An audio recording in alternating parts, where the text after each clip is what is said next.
दोस्तों मुसलमानों से अब इतनी नफरत हो चुकी है कुछ लोगों को कि हर जगह मुसलमानों को ही बस टारगेट करना है। अगर दाढ़ी देख लेंगे तो मुसलमानों की टारगेट कर देंगे, कहीं पे नमाज पढ़ते हुए दिख जाए तो उनको टारगेट करना शुरू कर देते हैं, उन पर हमला कर देते हैं।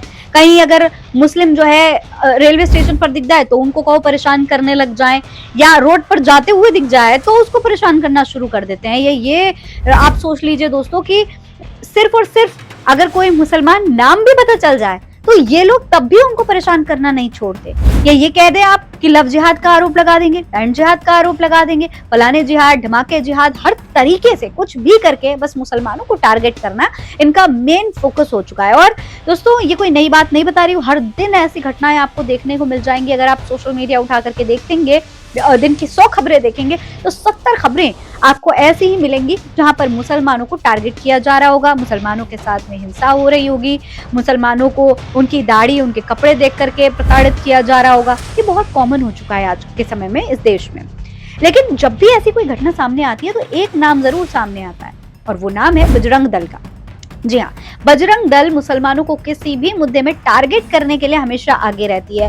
मुस्लिम नाम सुनते ही बजरंग दल धावा बोल देती है, कभी उनके ठेलों पर धावा बोल देगी, कभी उनकी दुकानों पर धावा बोल देगी, कभी वो कहीं रह रहे हैं तो उनके घर पर जा करके हमला कर देंगे। ये बहुत आम बात हो चुकी है बजरंग दल के लिए, यही काम हो गया है बजरंग दल का। लेकिन इस बार दोस्तों बजरंग दल को ये जो कारतूत थी उनकी वो भारी पड़ गई। ये सब हंगामा करना बजरंग दल के लिए खुद मुसीबत बन गया और अपने ही जाल में बजरंग दल फंस चुका है।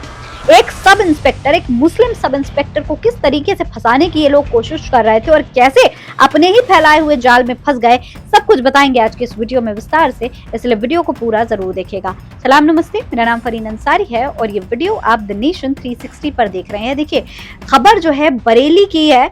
बरेली में एक सब इंस्पेक्टर है जिनका नाम है जावेद। तो ये यहाँ पर एक कमरा लेकर के रहते थे। तो यहाँ पर बजरंग दल के कार्यकर्ता आते थे, जिस कमरे में जावेद रह रहे थे वहां आए, कमरे में तोड़फोड़ की, कमरे का दरवाजा पीटना शुरू किया। वहां पर एक महिला मौजूद थी जो बताया जा रहा है कि वहां काम करने आती थी, उसके साथ बदसलूकी की और फिर वो महिला जो थी पीछे के दरवाजे से भाग गई किसी तरीके से। फिर वहां पर पुलिस आई तो जावेद को फंसाने की कोशिश की गई, लेकिन अंत में किस तरीके से बजरंग दल ही फंसी है वो देखने लायक था। पूरा मामला क्या है, अमर उजाला की खबर के मुताबिक मैं आपको बता देती हूँ। दरअसल ये जो इज्जत नगर थाने के सब इंस्पेक्टर हैं जावेद अली, वो आईटीआर कॉलोनी स्थित एक कमरे में रहते थे। यहाँ पर एक महिला की मौजूदगी को लेकर ये पूरा हंगामा हुआ। कहा जा रहा था, बजरंग दल आरोप लगा रहा था कि इस महिला के साथ ये लिव इन में रहते हैं और ये महिला जो है वो हिंदू है।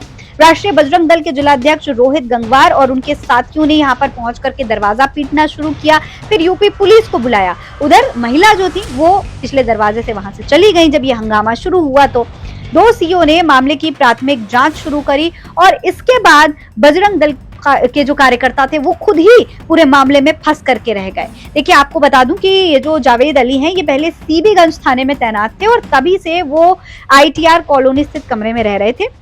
तबादले के बाद भी उन्होंने कमरा नहीं छोड़ा था, मतलब वो लगातार उसी जगह पर रह रहे थे जहां पर ये बजरंग दल के कार्यकर्ता आकर के हंगामा करते हैं। राष्ट्रीय बजरंग दल के जिलाध्यक्ष रोहित गंगवार, गौरक्षक निर्दोष व श्यामपाल वगैरह जो थे वो सब यहाँ पर पहुंचे 9:45 बजे करीब सुबह और यहाँ आकर के गेट खुलवाने की कोशिश की गई।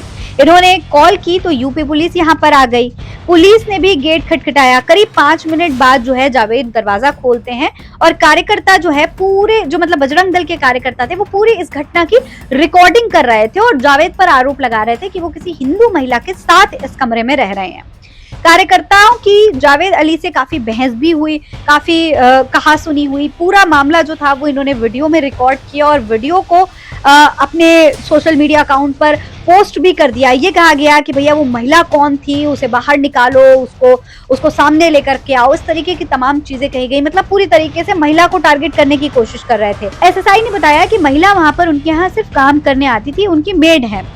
इस दौरान इंस्पेक्टर सीबीगंज प्रदीप चतुर्वेदी भी वहां पर आए और पुलिसकर्मी और कार्यकर्ताओं ने कमरे के अंदर जाकर जब पूरी जांच की तो वहां कोई भी नहीं मिला, कोई महिला भी नहीं थी। पीछे का दरवाजा हालांकि खुला हुआ था। तब इन लोगों ने एसएसआई पर महिला को भगाने का आरोप लगाना शुरू कर दिया। यानी बजरंग दल कह रहा था कि जावेद अली ने महिला को भगाया है। चलिए ठीक है, महिला वहां से भाग गई। वहां पर कमरे में एक नर्सिंग कॉलेज की स्टाफ का कोड भी मिला और वो कोट जब देखा गया तो पता चला कि भैया कोई नर्सिंग कॉलेज की स्टाफ है जो यहाँ पर आती है।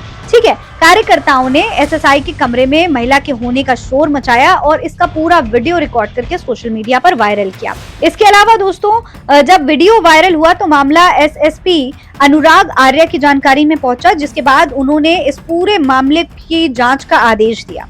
दोनों सीओ सीबीगंज थाने पहुंचे और वहां एसएसआई जावेद अली को बुलाया गया। उन्होंने नंबर लेकर संबंधित महिला को भी बुलाया, मतलब जिस महिला की बात हो रही थी उसे भी बुलाया गया। और जब वो महिला सामने आई, जब उस महिला से पूछताछ की गई तो इस पूरे मामले में बजरंग दल की करतूत खुल करके सामने आ गई।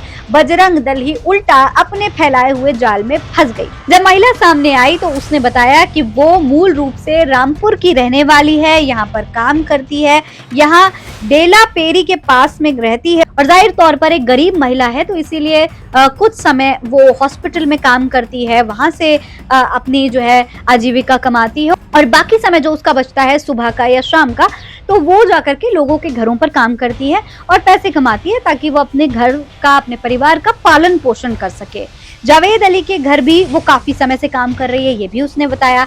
आज भी वो अपने समय पर सुबह ही काम करने गई थी, तभी अचानक ये लोग आ गए और उसके साथ अभद्रता करने लगे, बदतमीजी करने लगे। बजरंग दल के लोग गाली गलौज की, मारपीट भी की और जान से मारने की धमकी भी दी।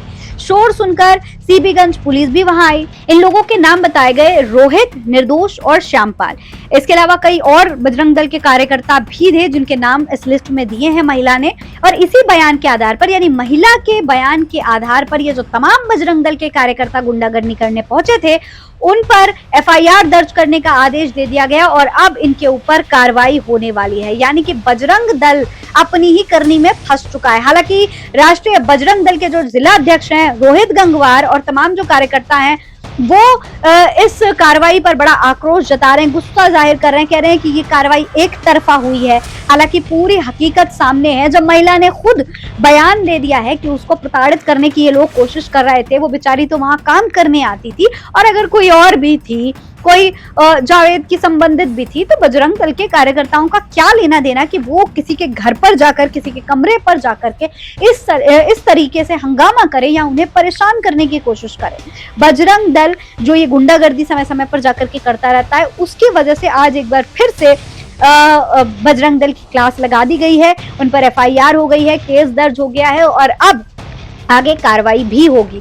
इसके अलावा आपने देखा भी होगा दोस्तों, पहले भी कोटद्वार से एक घटना सामने आई थी जहां अपनी ही करतूत में बजरंग दल फंस गया था, जब मोहम्मद दीपक ने आकर के सामने बजरंग दल के गुंडों की क्लास लगाना शुरू कर दी थी। वहां पर भी ये लोग पहुंचे थे। एक बाबा क्लॉथ हाउस नाम की दुकान थी, एक मुस्लिम एक बुजुर्ग थे, उनकी दुकान थी, उनके साथ जाकर के बदतमीजी कर रहे थे, दुकान बंद करवाने के लिए कह रहे थे। लेकिन तब एक हिंदू भाई सामने आया और उस मुस्लिम शख्स की मदद की। ठीक उसी तरीके से आज एक हिंदू महिला ने मुस्लिम शख्स के समर्थन में बयान देकर बजरंग दल की सारी गुंडागर्दी निकाल करके रख दी है। इस पूरे मामले पर अब आप क्या कहेंगे, कमेंट बॉक्स में लिखकर हमें जरूर बताइएगा। फिलहाल इस खबर में इतना ही। जय हिंद, जय भारत।